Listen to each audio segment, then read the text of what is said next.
Shame Report with Dave Dameshek reporting. Dameshek here. Week 13 is through. Now it's time for me to shine the white-hot light of shame on an unlucky few.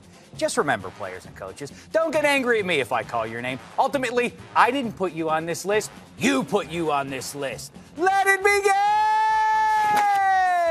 At number 5, Dear Diary, today was a very bad day. No, not yet, Sanchez. We'll get to what went down in the Meadowlands in just a minute. First, though, let's talk about Drew Brees, who after 54 very good straight days had a very bad night in Atlanta last Thursday. 5 picks. Shame! At number 4, Jim Harbaugh, whose Niners tossed away a chance at the NFC's top seed with that overtime loss on Sunday. And you thought tying the Rams was embarrassing. Shame on you. At number 3, John Harbaugh. How about them Harbaughs? What is it with your family and handshakes? Are you hoping you and Mike Tomlin are going to become best pals? Do you think he forgot about the Gatorade bath after beating his team last October? Quick suggestion, John. Make like the Steelers and keep the affection to yourselves. Powder puff your nose, then take a look at offensive coordinator Cam Cameron, whose play calls have been offensive.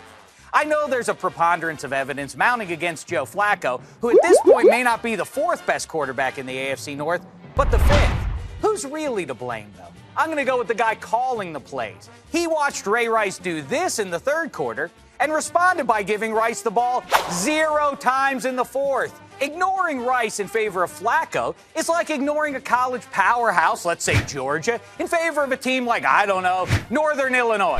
Wait, I think I went too far with that analogy. No one would ever believe something like that could happen.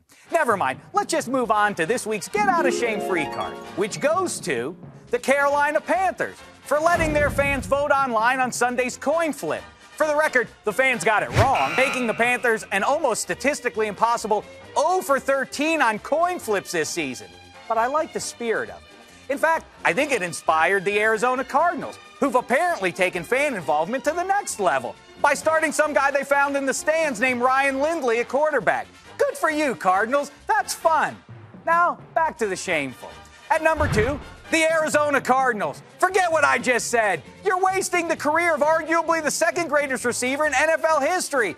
Get him a QB already, would you? Shame! Now it's time for this week's Fantasy Shame. All season long, we've been featuring our favorite tweets that use the hashtag #FantasyShame. I believe this week's entry from eRockstar5 may be our most dramatic yet. Take a look.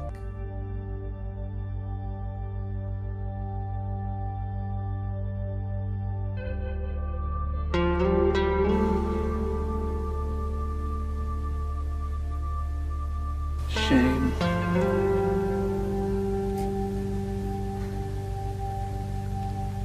Shame.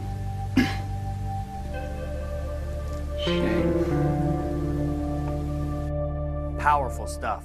It's as though Kafka wrote a book about the Jets and you made a film out of it. Very nice. And that brings me to number 1 in the brown paper bag of shame. This week, it goes to the New York Jets for their part in what happened on Sunday in the Meadowlands. You and the Cards gave us perhaps the worst head-to-head QB matchup in NFL history. Believe me, Fitzpatrick v. Henne was no great shakes in Buffalo, and we've seen Trent Edwards versus Derek Anderson and Caleb Haney's Bears versus Tyler Palko's Chiefs combined for 13 points last season. But what do you expect from guys named Caleb and Tyler? Hello, Mark? It's reality calling. You've been replaced by a 7th rounder. No more buts. Thanksgiving was more than enough. And look on the bright side. Now you're going to have plenty of time to listen to the Dave Dameshek football program, available on iTunes or NFL.com/Shek. That's spelled S-H-E-K. Yikes. Shame on me for the shameless plug. This is for you, though, Sanchez. Till next time, try not to embarrass yourselves. I got a better arm than McElroy. Shame.